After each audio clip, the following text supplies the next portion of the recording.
fresh. While it's fresh in you. Gotcha. Um, let's see. I did the intro last time, so Did you? I yeah. guess you did. All right. Well, then I'll do the intro this time. You need a countdown. Or you're just going for it. Let me think. I'll do a countdown in my head. Oh, okay. I'll just sit here awkwardly.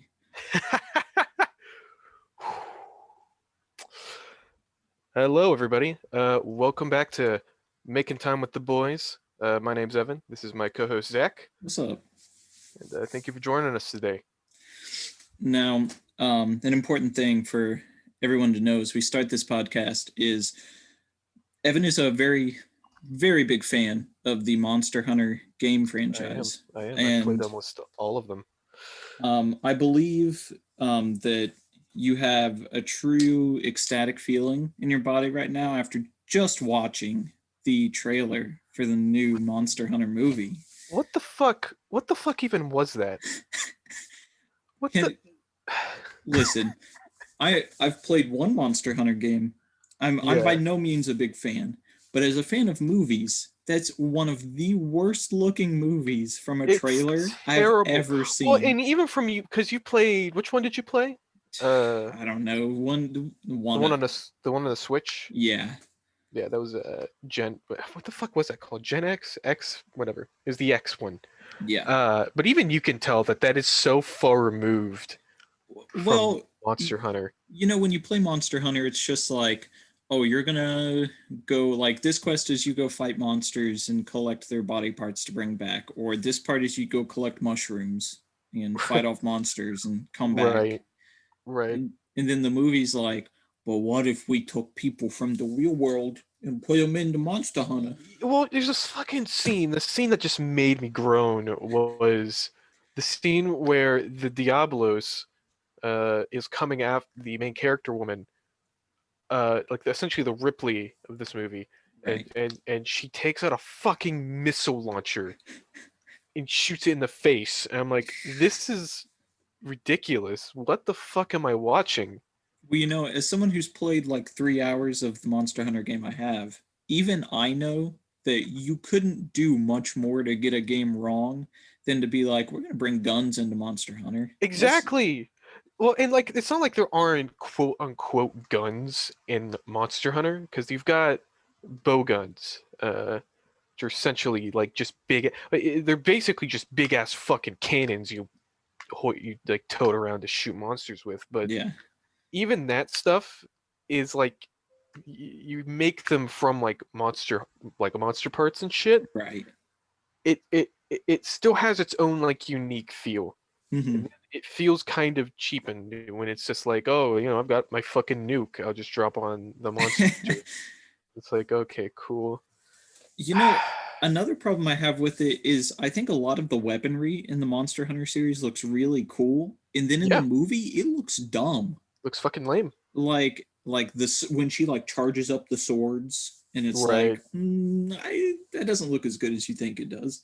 And what sucks is that I don't know if they'll do that. Part of what makes Monster Hunter cool is also crafting like armor and shit. Right. And I bet they're not gonna fucking do that at all. They're gonna be like, I bet they're gonna have like a couple scenes or like here's what the movie's gonna be.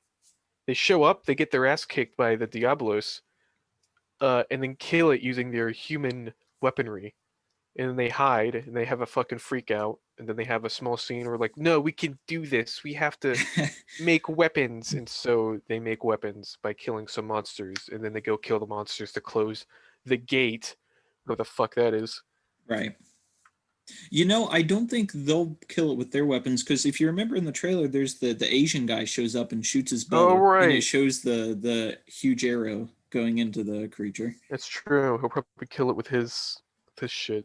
Right, with his I don't. proper weapon. This movie is literally just a generic action flick except with Monster Hunter plastered over it. That's all it is. Like, can you imagine that this could be a movie? Like, 'cause if you just took out the monsters they're using from the Monster Hunter game, if you took that out, then it's just a generic movie. Right. There's nothing else that identifies this as Monster Hunter. Well, you put in the kaiju beasts from any Godzilla movie, and you have the same movie. Yeah, no, honestly, and dude, you could have done. Honestly, I don't know if you can really make a good movie about Monster Hunter, considering that there's no like story. Because Right. a Monster Hunter, it's just this is the world. Go fucking hunt some monsters. This is Right. how we do shit around here. It's more about the experience than it is any actual narrative. Right. Well, the thing about monster, yeah, exactly. Well, because they make it pretty clear in Monster Hunter that's just like, these monsters aren't like good or evil. That's just, the way this is the cycle of life, man. This is Right. nature, and you gotta hunt them for our survival, And for their hides and shit. I think they could make a good Monster Hunter movie because you look at the You probably like could. opening cinematic parts, like just the opening cinematic Yeah. from the one game I have is awesome. Well, dude, okay, Monster Hunter World would probably be a great opening for that because because you haven't played that, but that's a pretty good PS4 Monster Hunter game, Hmm. and it's the opening to that is you're literally just like you're on a ship and you signed up to be part of this expedition crew, and you're going to the new world, this Right. like new fucking landmass, and that'd be a great opener Hmm. for a Monster Hunter movie because you're just like, oh man, dude, you get to because you kind of are in that position of shit can still be kind of explained to you by proxy by proxy the audience because you're like the newbie, the new guy, Right.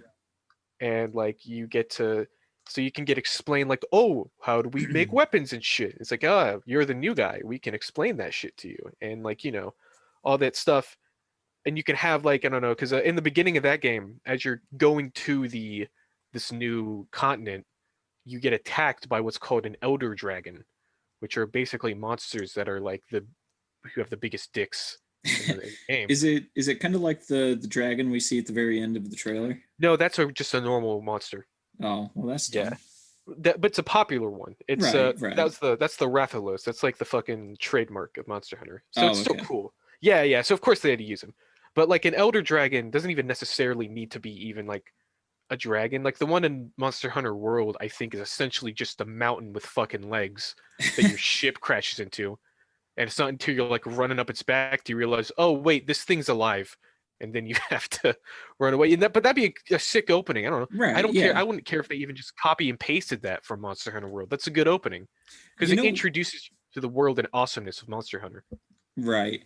And what's even worse about the trailer is I feel like it also already shows you the like climax moment where at the end it's obvious that they're going to have escaped the through the gate and they're on like a plane trying to get home, and then Right, all of a sudden it's like, oh, but the one creature slipped through and now you got to kill it, and right, that's how the and that would movie make ends. sense because the Rathalos, of course, the Rathalos would be like the final boss because that's like the flagship monster. Right. So that would make sense. I think it'd be a much better because you can make a much better movie. You could essentially, I think you make a good movie just copying what is essentially the rough story of Monster Hunter World, where you come to this new continent and then you see the elder dragon that fucked your ship up, and you're like, man, I want to hunt that thing one day, and then you do by the end of the movie, Right. and then you're like, wow, that was a cool adventure. He's like, but there's so much more we can do, and then Yeah. you sort of bring home that sort of cycle of nature or whatever, Right. and maybe even hint at another movie because of that. So Why do you think the like cinematic um issues and plague when it comes to video game movies is so prevalent? I think in this, I think uh, in this case, the very least, a big problem comes from the idea of an adaptation Right. because I think you can heavily see the fingerprint of executives trying to make this is it palatable? Yeah, Palpable palatable or for palatable. Yeah, you're right. palpable, You're right. palatable. Yeah, for an American audience by using American soldiers, fish out of water. They don't just set this in its own world. They have to have American soldiers going into another world so that they can get all that shit explained to them. Uh, it's like a very much oversimplification of like the Monster Hunter world and shit. Right. I think It that's kind of where that comes in. other than a couple shots in the trailer, I don't really feel like looking at it that it properly feels like Monster Hunter. Like, yeah, you have It really the doesn't. creatures, but Right. there's going to be an obvious component of that is the core spirit of the game that's going to be Right. lost Well, in that's what that I felt entire too. movie. That's how I felt too. Cause like you don't. It's just a fucking desert. Right, And it was like sand, like and then maybe a jungle, but we didn't really get to see a lot of that. right. I didn't. It really didn't feel like an environment from Monster Hunter. Hmm. I'll agree with that. You Yeah, it know, the just didn't one capture the spirit at all. the one good thing I guess the movie's doing is we are going to get to see the Palicos.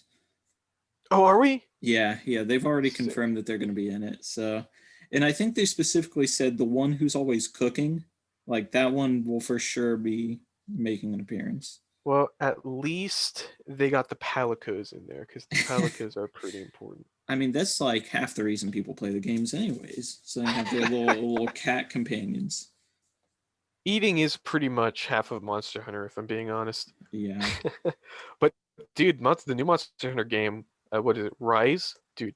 Now you get, I think you get fucking dogs this time that you ride on. That you ride on? I'm fucking.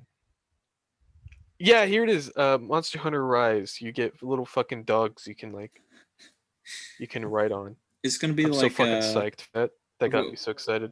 is it Naga in Korra that Korra rides? Like Yeah, her yeah, I polar think bear you're right. dog? Yeah. Jesus.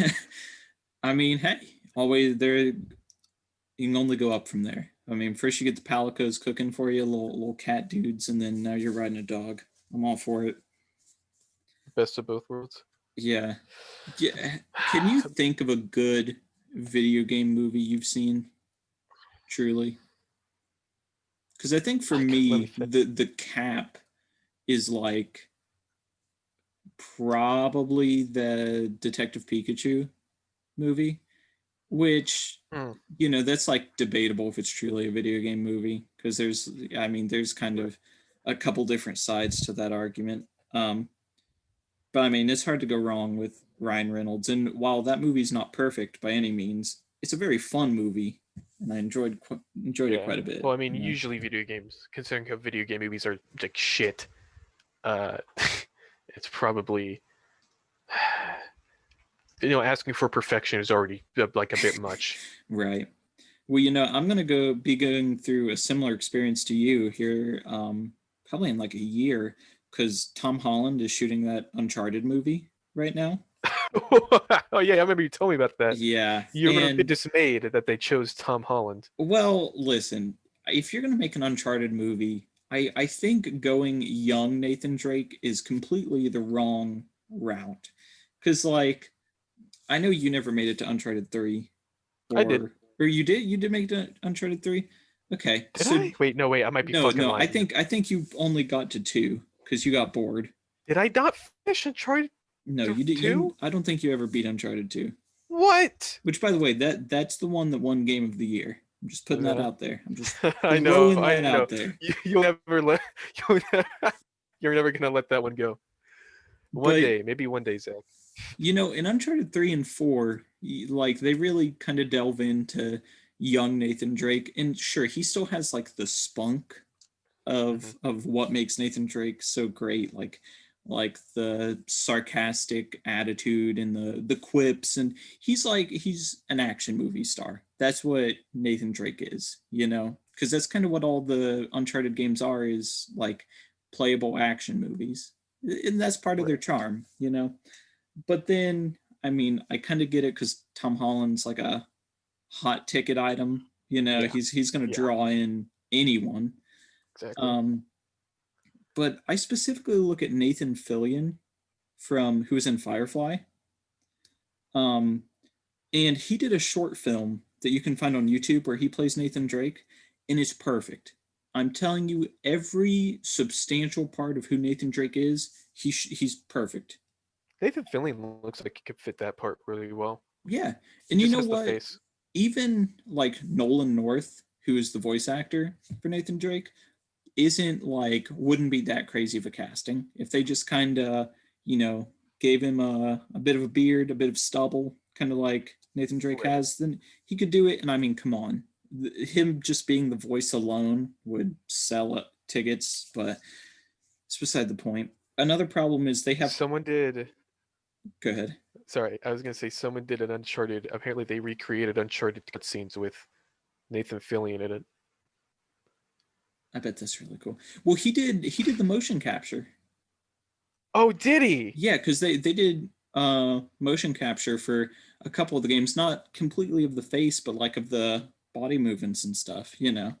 So I don't know. That Nolan North is a very talented voice actor whose works span tons of games, but he'll always be Nathan Drake to me. Like first and foremost, always Nathan Drake. But then they also casted Mark Wahlberg as Sully. And what? like, you know, that's not necessarily an awful casting if they do some work to make him look more like Sully. But photos released from the set and they did nothing. It's literally just Mark Wahlberg looking like Mark Wahlberg. But he's not even that old. I know he's Sully's not that old, and even young Sully in Uncharted 3 doesn't look like Mark Wahlberg at all. Yeah, well, he doesn't look anything like Mark Wahlberg. Yeah, and listen, Mark Wahlberg's a good actor, but I don't think he's Sully. I don't think he has the right chops to No. be Sully. So, I mean, I just don't buy it. yeah. So I'm kind of in your boat, you know. Like my time's Right. coming, and when it comes, it's going to come with a vengeance. So, God, I just don't Well, I understand why mean, it's so hard to make a good video game movie. well, I mean, a big part of it is because in Hollywood, basically these movies are like it's like gambling essentially for big name executives. They put all their money into it and hope it comes out good, but most of the time, they just end up losing a shit ton of money. So when it Right. comes to putting money into a video game movie, you can bet your ass they're going to be like, well, listen, this is probably not going to attract a lot of people as is, so we need to make sure that we attract a lot of people, so they start fucking changing things until you get something like Monster Hunter or Right. Uncharted with Tom Holland.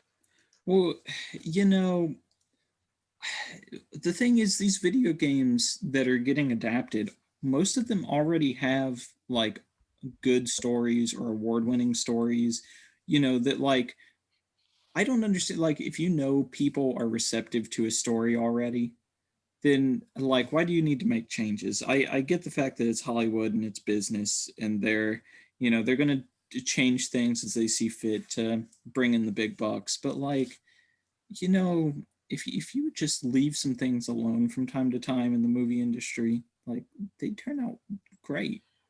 Yeah, but like everyone there thinks that they're fucking smarter than everyone else, so Yeah. they don't fucking get that. They're like, ah, nah, fucking Uncharted.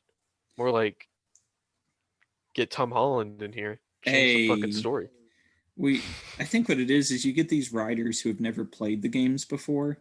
So they're just like, Yeah, yeah. oh, it's a video game. It can't be that smart. Listen, just give us the bare bones and we can fill in the rest. Right, right. So, Yeah, it's I don't even know I'm why they even make video game movies. I don't know what the fucking point is. All it does yeah. is just make something inferior to the original product. It's like cool beans. Yeah. I hate It, it's it. like most movies that adapt books. It's just like maybe this wasn't the right choice. Maybe you didn't need to do Yeah, this, yeah. you know. The only exception is the Percy Jackson movies, Oh, which are I mean, I've never seen something adapt a story so well or so close to the source material, and also cast the perfect actors. exactly So fucking phenomenal. yeah, but kind of sticking to the movies here, there are some pretty heavy rumors that kind of tie into what has been a constant theme of our podcast, which is Spider-Man. I want you to know Yeah. we've talked Spider-Man, I think, in 4 of our 6, or No well, now way. 5 of our 6 episodes. Yeah. What? Yeah. Yeah. Spider-Man's just kind of the go-to for us, I guess. God damn, I didn't fucking know that. Yeah. But it keeps But popping up. well, you know what? It's a great franchise. It's a great character. And I mean, who doesn't love a little Spider-Man? But so some heavy rumors have been going around that Andrew Garfield and Tobey Maguire have been signed on to be part of Tom Holland's next movie. Because what was confirmed was that Benedict Cumberbatch is going to be part of it, you know, and he's has the whole multiverse MCU storyline going on. Um, and so Sony was kind of pressed about it by a bunch of media outlets, and their statement was like the rumors of their casting cannot be confirmed. So they didn't come out and deny anything, which is interesting. I mean, maybe that's reading too much into it. Maybe they're just saying no, we didn't cast them. But Right. you think they might be more willing to just say that. Yeah, yeah. But it's interesting how I think they must be fans of the podcast because we've been talking about this stuff and all of a sudden it happens. I know. Now, the interesting thing about what I've read about how a lot of people think they'll be involved is that during like the climax of the movie, something will happen where a bunch of Spider-Man villains show up to face Tom Holland at once, and then in swings Toby and Andrew to help fight him off and save the day. See. So it'd be kind of like a cameo, than I think full-fledged characters. Right. We're blurring the lines a bit between cameo and small role. Right. Because they're fighting off the main villain. Right. And I think obviously they show up out of nowhere. If they come in, then they're gonna get at least a couple lines in screen time. Because I mean, Disney and Sony may have made some dumb Spider-Man decisions, but they're not stupid enough to squander having 3 Spider-Men on screen at once. Yeah. I'm really hoping Toby's line will be something like he just swings and he's like, "Oh, it's pizza time," and then he just kind of fucks some dude up. Can you imagine? Or he just swings in and instead of fighting does the dance from Spider-Man 3. and Tom's like, "Yeah, Toby, why don't you help me?" And he's like, "I forgot the part where that's my problem." Yeah. Keeps on dancing. And every scene of Andrew fighting could just be him shooting the webs where it comes out as a hand, Yeah. I want Andrew's scene to be him like talking to Tom. He's like, "I promise I'll be there for you, buddy." And then he abandons him. He's like, and Tom's like, "What the fuck, Andrew?" And he's like, "The best promises are the ones you don't keep." And he just fucks off. Yeah. It'd be the crowning scenes from both of their movies. But do you think that like if they come in that Marvel would then push the bill to have them show up more? Or do you think they'd like be like, no, Tom Holland is the only Spider-Man we want. This was just kind of a nice fan service. I don't know. I could see it going either way. I could see the guy in charge not wanting to muddle up the universe too much with 3 Spider-Men. But I could also see it maybe depending on fan reception. Mm-hmm. You know, what I'm thinking is that if it's received well, which I don't see many possibilities where it isn't received well, bringing back those 2, is that the Sony Spider-Verse gets movies that are tagged as Spider-Verse movies that can then be Toby and Andrew reprising their roles. I don't know, man. A lot of this makes me worried because, like, on one hand, I'm like, "Oh, dude, more Toby movies." Right. On the other hand, I'm like, "Oh God, they're gonna put their hands all over it and ruin that for me too." They can't leave me anything. Spider-Man 3 was pretty bad, so it's like right. Well, I think the only acceptable move is if they do that, then they have to be like, Sam Raimi, you're the only man allowed to touch Toby's movies. I mean, the only man. Oh man, jeez. I hope if they do make Sam Raimi, if they do let Sam Raimi do another Spider-Man movie, they also don't make it too constricting for him. Right, that they just kind of give him the reins and say, make it. Yeah, it's like fucking do it. Because if Sam Raimi's making a new Spider-Man film, that's gonna that's gonna pop off. Yeah. Well, 100%. I mean, especially when you look at there's so many kids today who don't truly understand what a good Spider-Man movie is. No, and you know what? That's what's gonna happen is every fucking parent or like older brother or some shit, they're gonna be like, "Come on, kid, let's go watch some fucking Spider-Man 1 and 2." Right. Well, I just think about like my little sister, and like not to say that Rachel hasn't been exposed to like the peak of what Spider-Man is, but like her Spider-Man is kind of Tom Holland. Like that's the one she's truly been imprinted with, you Oh know? God. And so Yeah, it's weird fucking for makes me me because I sick. remember being like 6 years old and having like the black suit Spider-Man figurine and being like, this is Spider-Man. Yeah. My fucking dress is black Spider-Man every fucking Halloween. Yeah. That guy was my fucking hero, man. Dude, it makes me oh man. Does she say that Tom Holland's actually better than Toby? Don't tell me she did. Okay, so she kind I of might kill my has taken the same opinion that I have about Spider-Man, which is that no one is a better Peter Parker than Tobey Maguire. I think Andrew Garfield is the best Spider-Man in terms of embodying what the character is and how he acts. And I think Tom Holland is a happy middle ground between the two. I just don't because Peter Parker is Spider-Man though. To me, there's like that's like the same fucking thing. Well, and here's the thing, I don't disagree, but I do think there has to be a contrast between how Peter is outside of the suit and how he is in the suit, you know? I see. I see. Because that's Okay. that's kind of the big thing, and I think like that's a big thing that's highlighted in like Spider-Man 2, you know, is that like Peter a lot of the time Spider-Man and Peter Parker kind of have like a Batman Bruce Wayne kind of thing going on, where it's like, you know, there is how Spider-Man acts and then there's how Peter acts. And I don't know.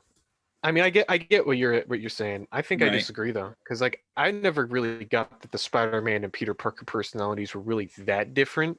I mean, the Spider-Man joked more, I suppose, but other than that, I don't really, I don't really see because like Bruce Wayne, the Batman thing. It's all if you're comparing it to that, that's like an intentional. There's something intentional going on there. The personality split between Bruce Wayne and Batman, and who he truly is, and which one is the mask and which one isn't.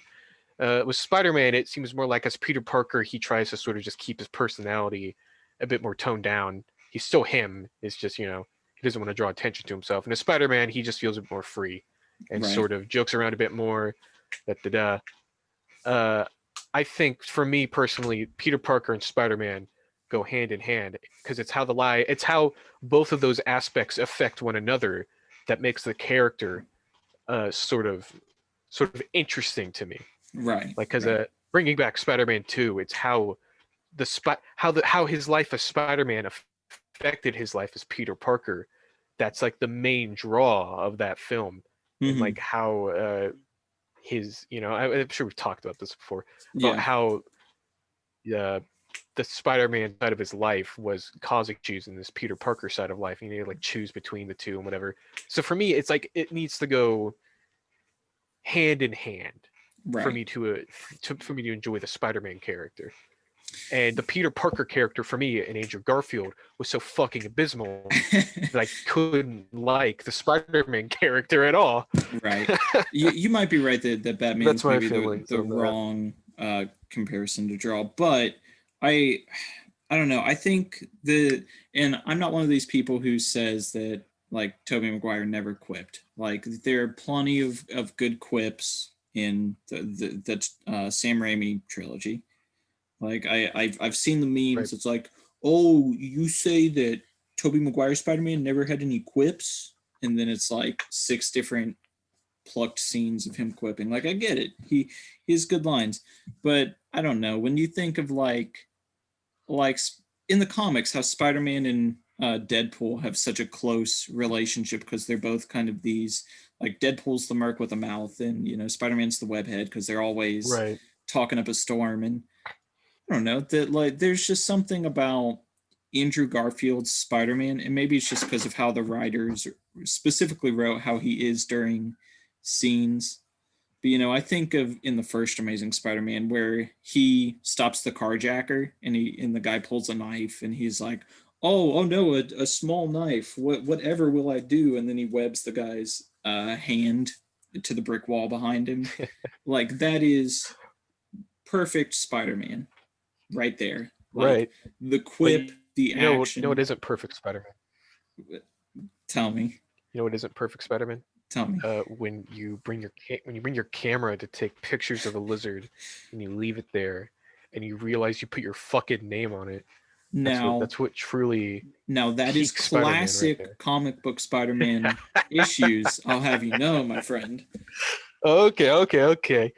Then I guess Tobey Maguire is superior to both the comic Spider-Man and the movie Amazing the Spider-Man. superior Spider-Man. That's basically what I was saying. The Chad Spider-Man versus the Virgin Spider-Man. Yeah. But I feel like we've beat the horse of Spider-Man on this podcast, but it would have been a disservice to our constant dialogue on Spider-Man to not bring it up at least a little bit. So yeah, well, I mean, this is essentially a Spider-Man podcast at this point. Yeah, so we have to at least talk about. It's called Making Time for the Boys, but really it's Making Time for Spider-Man. So essentially, yeah, that's what we're changing the name to, guys. Sorry. Now, I gotta say, I've been playing a lot of Mario Galaxy the past couple of days, like a lot. And I'll tell you what it's really kind of brought me around to is I think I might want to get into speedrunning a little bit. No fucking way, really. What's brought this about? Well, I don't know. I've just, like, as I'm playing, I find myself wanting to find faster ways to get up the structures and stuff, because the movement in Mario Galaxy is so fluid and works so well. Like, it might be the best level design of a video game. I would agree with that. I mean, I would love to have been a fly on the wall when they were making this game and seeing all the things they had to do. I'd agree that it's probably the best level design in the Mario series. I think that, and as well as just how ingenious their movement mechanics were, with having him not only just like run and jump and shit, but then also you give him the what do you call it, the spin thing, which also helps a lot as well. It teaches some cool shit. Just makes fucking running around fun in that game. Yeah, but it's like the more I play it, the more I'm just like, could I speedrun this? And what I've come to the conclusion of is that the speedrunning scene for Super Mario Galaxy is far too competitive for me to ever make any sort of mark. I would expect. But at some point, I might just want to try it. I might just want to be like, I'm gonna crank this out and see what happens. What's the best? I'm gonna look up what the best Super Mario Galaxy speedrun time. What's the world record? Oh, the time has to be definitely, I feel like probably under an hour. Maybe that's, no, that can't be that crazy. Let's see, speedrun.com. What do we got here? Let's see. Oh, they have two different categories. Mario and Luigi. Right. Okay. So they got a lot of categories here. Yeah. Well, that's kind of the thing about speedrunning communities, especially for Mario games, is you're going to have like 80 different categories that you could play into. Yeah. Because there's like the any percent run. Play as Luigi again. Yeah. Right. Okay. So here is the any percent for Mario. The first place holder is a Japanese guy. Wait, no, is an American man. His platform, I guess he used a Japanese game or something. He's an American called Mr. Cloud Kirby, and his time is 2 hours and 30 minutes, 2 hours and 29 minutes and 7 seconds. And it's an any percent run? Yep. For Mario. I guess that makes sense. Maybe I knew my time had to be a little too quick. Oh Um, shit. Okay, so the same dude, this is for Luigi. The same dude got a world record for Luigi 3 days ago oh wow! for 2 hours and 19 minutes and 58 seconds. And was that using 3D All Stars or was he using the same Japanese copy? He used the same Japanese copy, I think, Okay. the Wii U Mm-hmm. is what he used. Because I know that's a thing is that a lot of the games it can be easier to speedrun if you get like a Japanese port or one of the other ports of the game. Right. Because I know if you're speedrunning, oh, what game is it? There's a game where if you turn the dialogue to German, you can complete. Oh, it's Breath of the Wild. Oh shit. Yeah, because the dialogue just goes faster. So that's just like one of the time saves they use. Okay, so Mr. Cloud Kirby is apparently the fucking god of this game because for the 120 star speedrun, he also has the leader. He's the top of that for Mario, at least, at 5 hours and 41 minutes and 53 seconds. He's in second place, though. The first place for Luigi is some guy named Valu, who also has 5 hours, 29 minutes, and 27 seconds. And then for the 242 stars, Mr. Cloud Kirby wins again with 11 hours, 47 minutes, and 57 seconds. Other than Jesus the Christ, dude. one record, he doesn't miss. The man does not miss. Well, you can bet your ass he's probably fucking trying to perfect Oh, that you Luigi know for sure he 120 is. star. He's got almost the first place for all of them. That's the only one. That's what I'd be focusing on. Yeah. Have you ever watched? There's this YouTuber named Summoning Salt who kind of like he compiles the history of speedrunning for different games. Have you ever watched one of his videos? Yeah, I think I watched his I think I watched his video on the first Mario, the Mario Bros games. Yeah, he's done a ton on Mario Yeah, Kart the very specifically. first one. Yeah. Really? I'm Um gonna have to check that out. and Mario Kart, I think it's Choco Mountain is it's N64 Mario has like infamous different ways to speedrun because of all the glitches you can pull off and stuff like that. Oh yeah?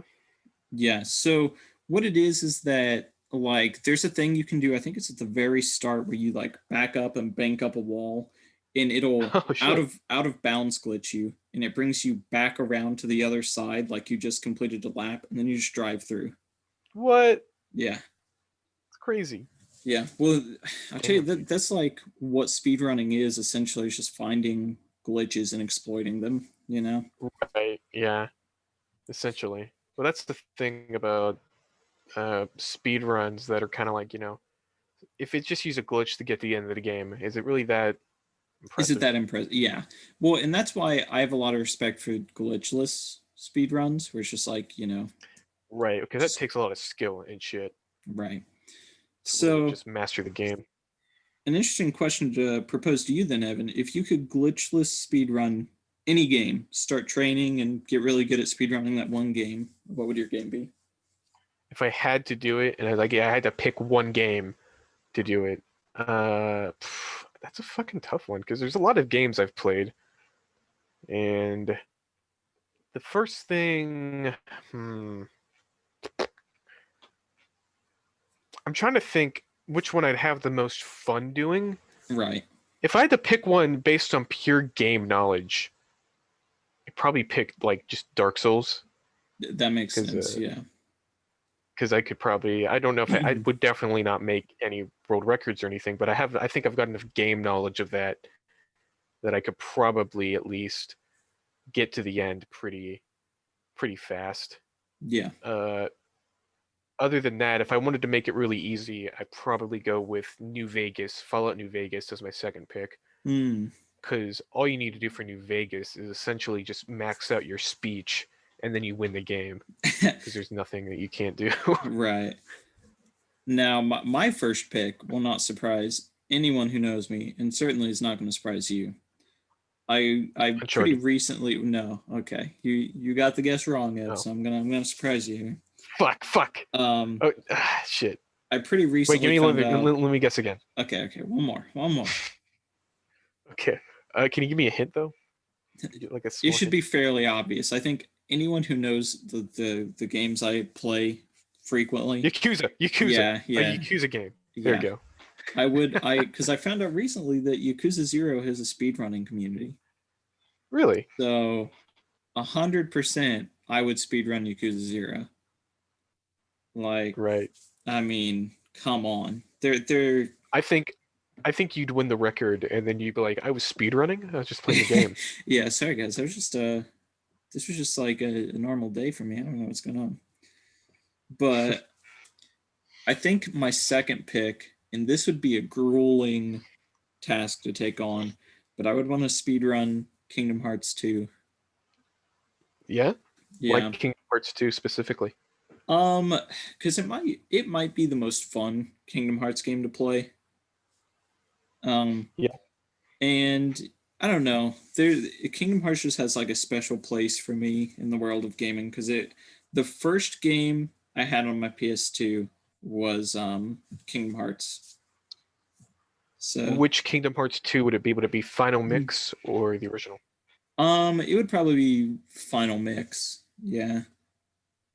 Cause yeah, mainly because I don't want to have to play it on a like PS2 or PS3, you know. Right. Well, and as you know from the little bit You of Kingdom, recommended oh, are we delayed? what? I think we might be delayed as fuck right now. Hey, there we go. 50 minutes in, found the delay. Oh no, what? We made it so far. Wait. I think it may already be fixed. Oh, did we fix it? Yeah, Did we man, we're do it? pros. We're like Zoom call, Yeah. kind of, I don't know, something. Connoisseurs. No, We had our IT guy fix it in the middle of the podcast. yeah, we had our what's something what's there's probably nothing I can say here that wouldn't be racist or I awful in knew I some could context. feel it. I could feel what you were about to say. It almost came out like By it the way, was, and yeah. I mean, right on the tongue, right on the tongue. If you wanted to do a speedrun of Kingdom Hearts 2, the time you'd have to beat at least would be 2 hours and 46 minutes and 21 seconds. Do you think Jesus you could do that? Christ. God damn. How? I mean, listen, That's Kingdom on beginner, Hearts. by the way. Oh, okay. Well, because that makes it so much easier. Listen, some of the boss battles in the Kingdom Hearts games are so unforgiving. That'd be the biggest issue. I could zoom through a lot of the worlds because so much of like what you do in Kingdom Hearts is you run through the different areas trying to kind of collect things so you fight enemies so you can get experience and stuff like that. But if I just kind of bum rushed my way through the game, I feel like I could probably do that. If I were to do if I were to do if I were to do a speedrun of Dark Souls, I'd be fucking screwed. You wanna know what the any percent record for Dark Souls is? Is it under 50 minutes? Yes. Okay. I've watched someone speedrun a Dark Souls game before. So I know what tactics they use. How fast we talking? Pretty fucking fast. Like Hit me with the time. Hit me with I the don't time. it's 29 minutes and 54 seconds. Jesus. In like half an hour. So I mean, we're saying they run through every area without having any enemies touch them, and Holy they fucking shit. and they So, definitely have to glitch through some areas. probably. The record for the any percent New Game Plus is 14 minutes 37 seconds. Man, Ev, you need to pick up the pace. Yeah, I need Step to up your step up game my a little game. bit. I need to step Yeah. it up. I wonder what the any percent for Dark Souls 2 is. I mean, can you imagine fucking somebody playing Dark Souls 2 enough to get a world record? I can't. but Well, as the Dark Souls expert that I am, who has taken in all the content, I cannot imagine. all right, I can't complain to you about Dark Souls 2 because you won't know what the fuck I'm talking about. Yeah, it's okay. I'll just Oh, be it's your 50. sounding board. You can hit me with it, and I'll just reverberate it right back. It's 55 minutes. So God not damn. as I mean, even the speedrunners think it's bad. Then they're like, Yeah, we're gonna take extra long with this one. exactly. Evan, do you think there's a game that like you and I could competitively speedrun against one another? Uh, huh. I know Yeah, the I I think know the so. game for me that comes to mind that I would lose the speed run, I think. Well, no, I think we've actually talked about this before, and you said you would lose for a certain reason. But even with that, I think you'd still win. And it's Persona 5. Oh, God, I think we did talk about that. Yeah. I don't know if I said I'd lose. I You think I said you just would said lose because you'd be so obsessed with fusions that that's I would true. just get so far ahead of you. That's absolutely what would happen because I would just spend most because that's what I end up doing. I spend too much time just fucking around with the fusion system, and that's what would happen. I'd spend a day fucking around with fusions, and you'd already beat the game. Can you We imagine? can I'll have to check that out in a bit what the speedrun for Persona 5 is. But you know what the speedrun for New Vegas is? what? Just for the main story? 10 minutes. Oh my god. Told you, if you just max out speech. That's all you need to do. How can you max it out that quickly though?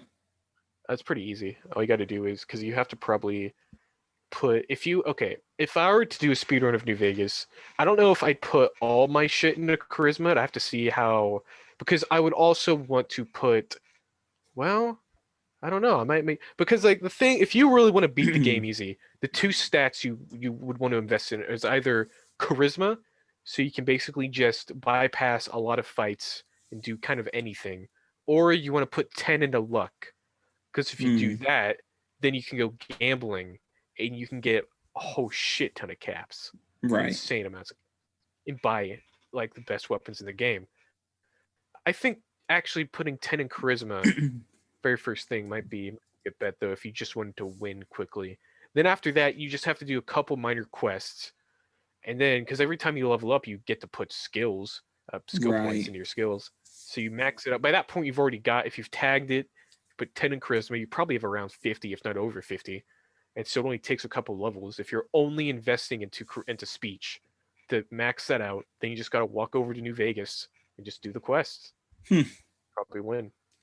New Vegas is still the only Fallout game of the console Fallout games that I have not played. That makes me sick to my stomach I know. because it's the best. It's the best, like easily. Well, okay, I like Fallout 2 a lot, but it's one of the New Vegas is definitely up there. As like it's definitely the best console one we've had. It's just so funny because this is something for the viewers to know that we have discussed multiple times with Yeah. not just between us but with our friends. And my exposure is Fallout 3, Fallout 4, and Fallout 76. And we don't need to talk about 76. That's a trash heap of a game. I Fucking mean, that's been terrible. well documented. But I mean, Fallout 3 was fun. I remember enjoying that. I didn't really play it at a time in my life where I think I got everything. Right, right. But like I remember enjoying it. And then I wanted to like Fallout 4, but I just kind of I struggle with those games, the Skyrim, Oblivion, Fallout. Yeah. Well, I think even Skyrim, because like Fallout 4 is very similar to Skyrim, though I think Skyrim is still I can play Skyrim and still have a pretty good time with it, as opposed to Fallout 4 where I get kind of bored with it.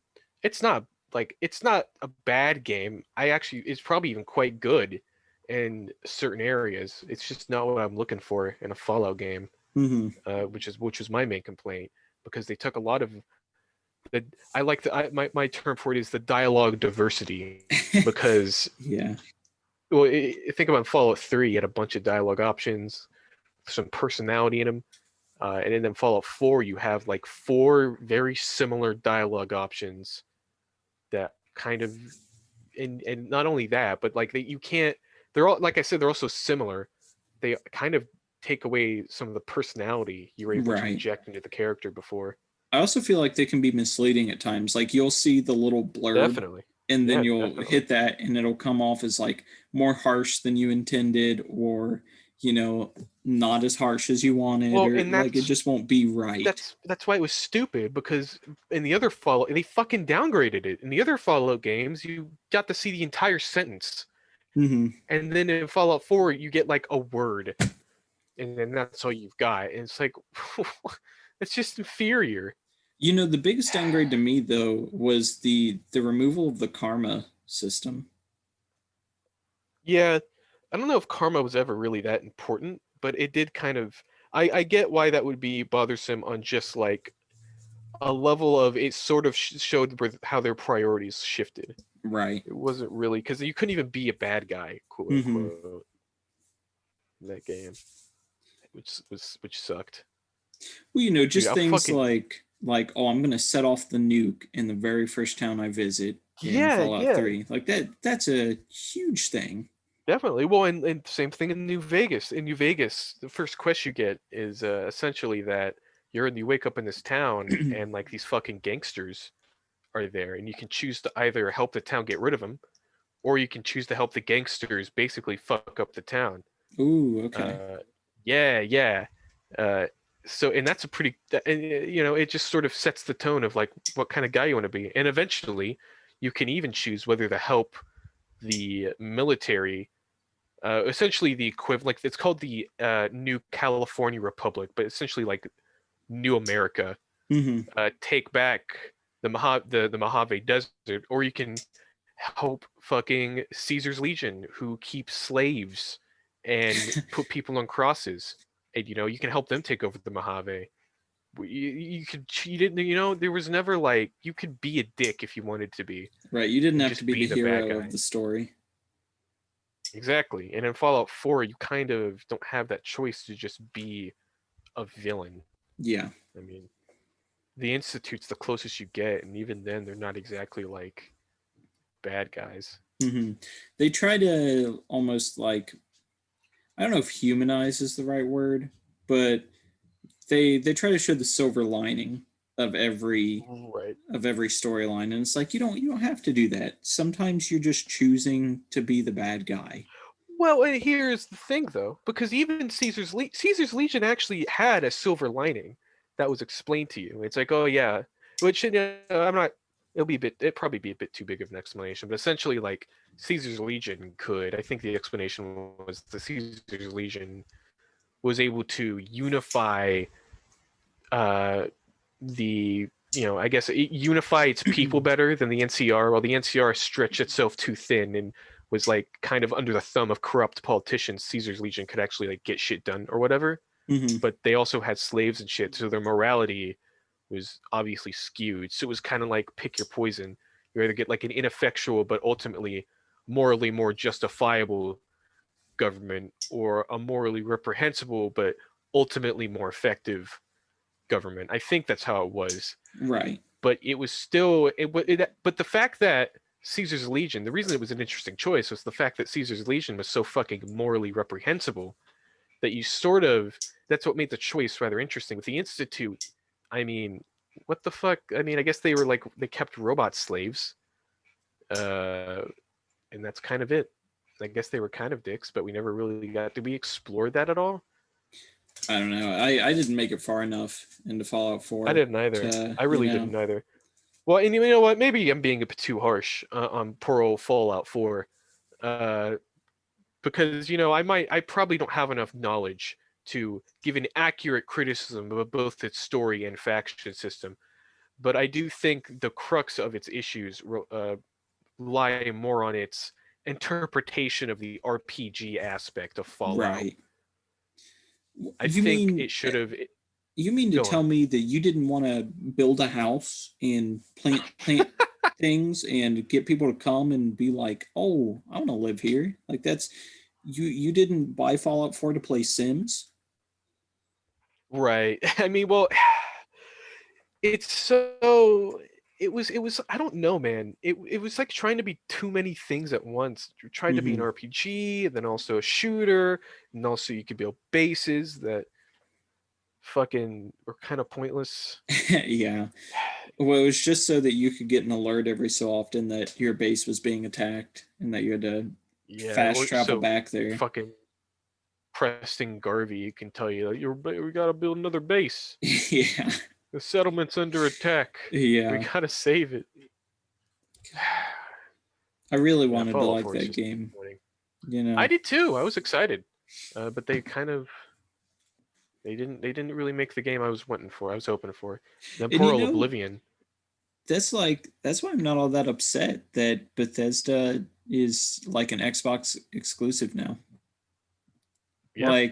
We'll the like PlayStation will probably see the next Elder Scroll game at some point and the next like Fallout game at some point. But as like as heralded as those games are and as much as everyone loves them, I was never a huge fan. Like I get what's so appealing about them and I get what's so fun about them, but every time I play them, I feel like I there just comes a point where I'm so sidetracked that I don't care about the story anymore, and then I just don't want to play it.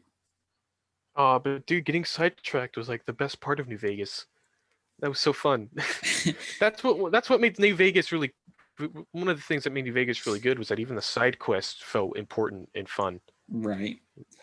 Well, I guess that's just part of my problem as a gamer. Yeah, Hmm. I'm part of the gamer army, guys.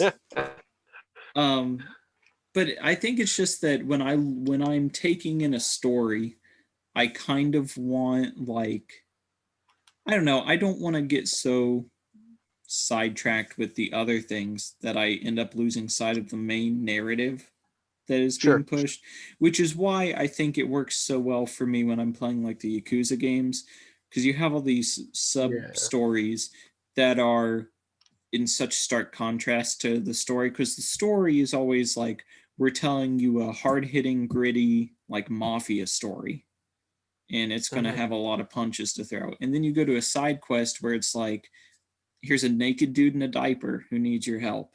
And it's like we're going to give you these absurd moments which are kind of like nice breathers from what we're pushing you Right. in the story. And so I never feel like as I'm playing those that I have lost track of what's going on in the actual narrative of the game.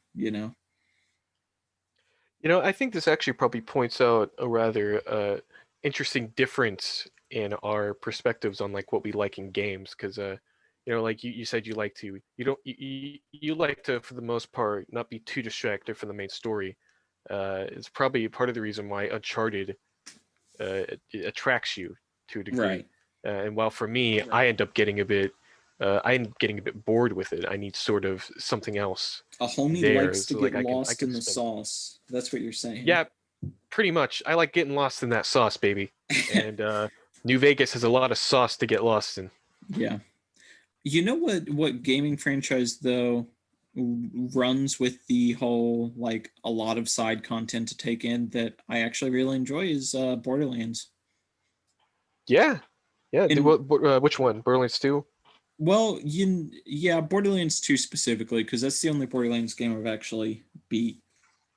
Right. Um God, that game is a fucking masterpiece. yeah. And maybe it's because like the main story of the Borderlands games isn't all that uh what's the right word for it, because I don't want to like offend the Borderlands gods. You But better not it's offend me, baby. yeah.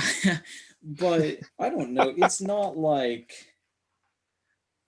It's simple. yeah, It's you don't it's have, you a don't have to take it too seriously.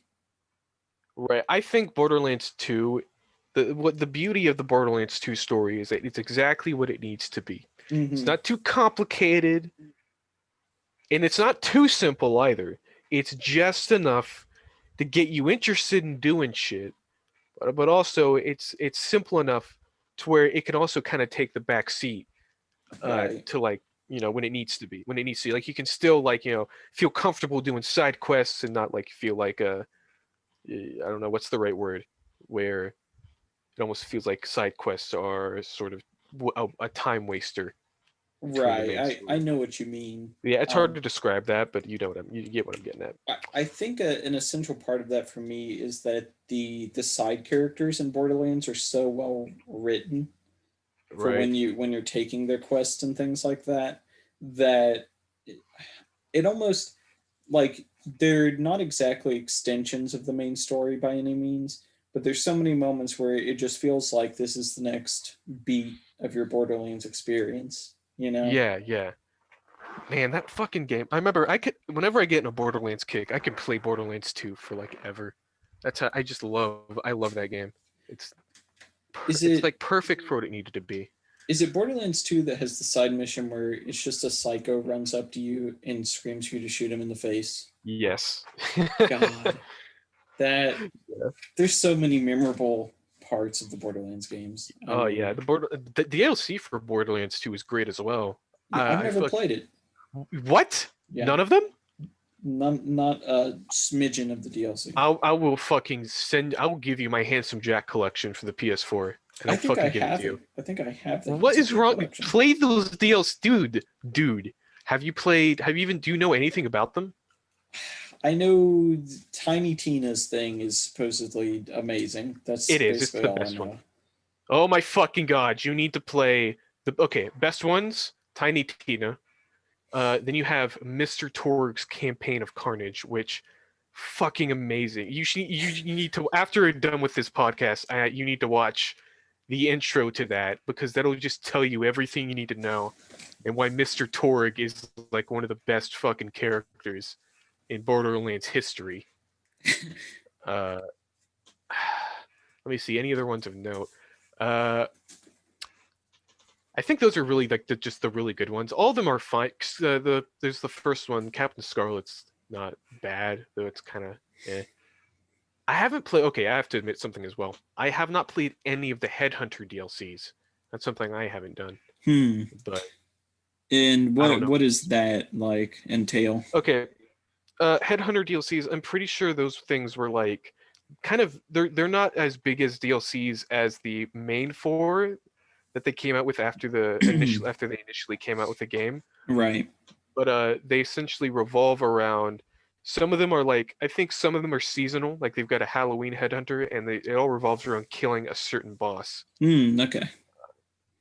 Yeah, so like well, they've got one for Halloween, they've got one for Thanksgiving, I think they've got one for Christmas, and I think they've got a couple other like I think I got one more that's just a random, thing, a random Right.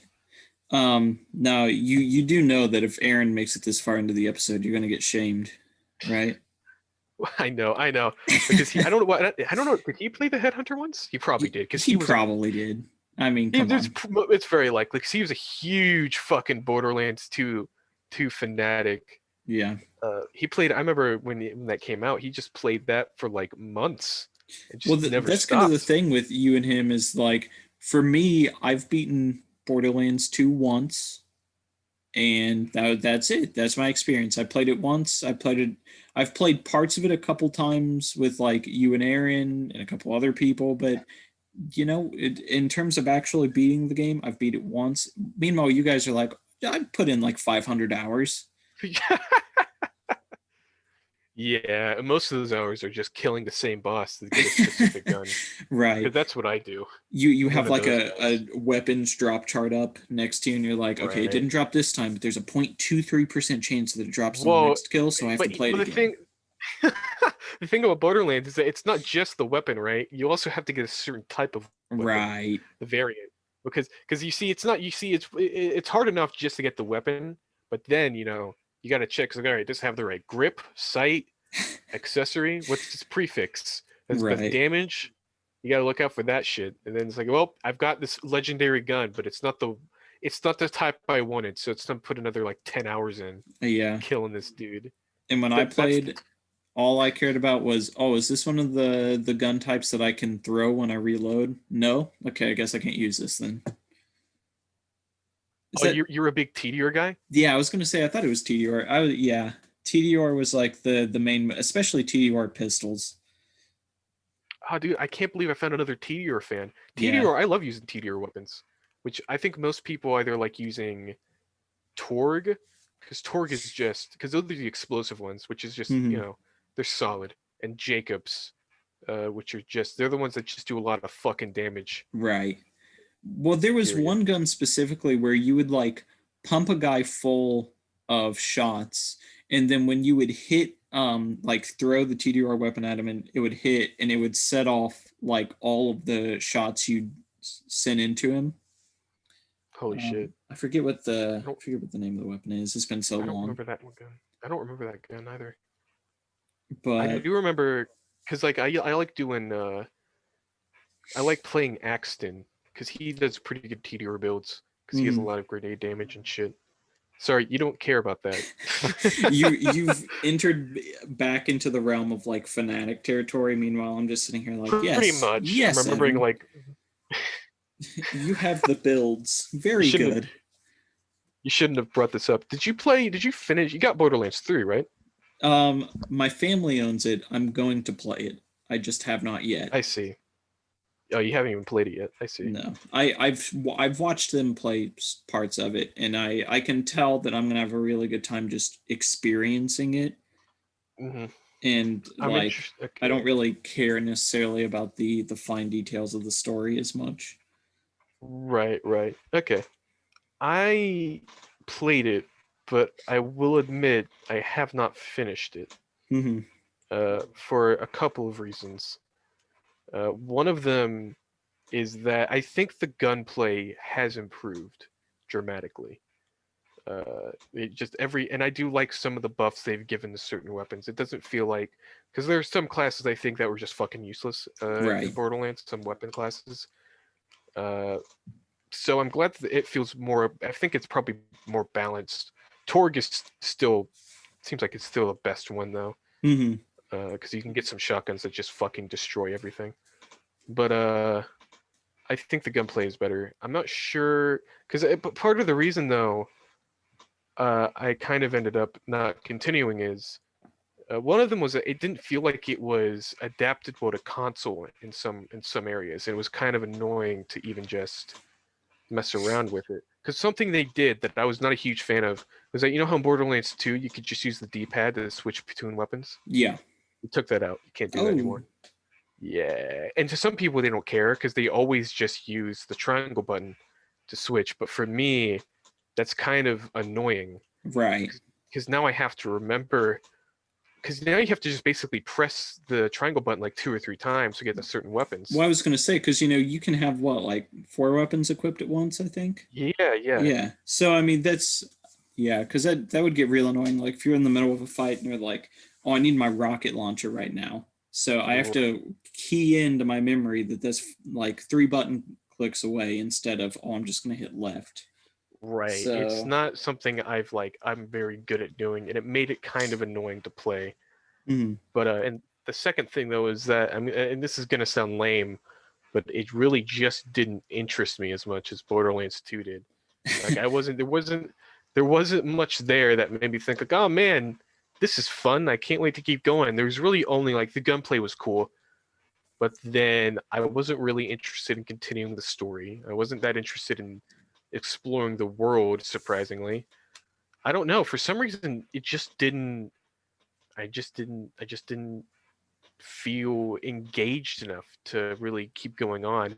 And I think part of what happened is I did end up hearing a couple spoilers Okay. for well, because once I realized that almost none of the Borderlands 2 characters were in that game, which I thought was like that's fucking stupid.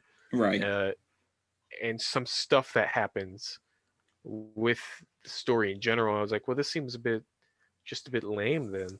Hmm. And I don't know. I just kind of lost interest. I got kind of bored. I kind of because I had other because part of the issue was that I had other games I just uh, got as well because I think it was Christmas when I got Borderlands 3. So I Right. was like, I guess I'll play fucking Oh right, yeah, that's exactly what happened.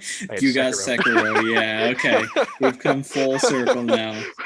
All right, now it makes total sense. Yeah. I was like, I want to play Sekiro, and I played that game 5 times. And thus Yeah, Borderlands 3 was placed on a shelf to collect dust for eternity. I'll go back to it one day. Maybe. You'll go back to it the same time you go back to Yakuza 0, which is never. You'll never go back. I will. No, listen. Once this semester's over, I'll end up going back to Yakuza 0. It's been just so fucking. It's been hectic. Yeah. It's been hectic. But you know it doesn't have to be hectic, Evan. What? Ending the podcast. Oh shit. I'm getting good at this whole conclusion thing. I'm getting up there now. Yeah. So, of course, as is our now tradition, do you have a recommendation of the week? You go first. Yes. You want to have yours hidden as a surprise, I'm sure. Exactly. Yeah.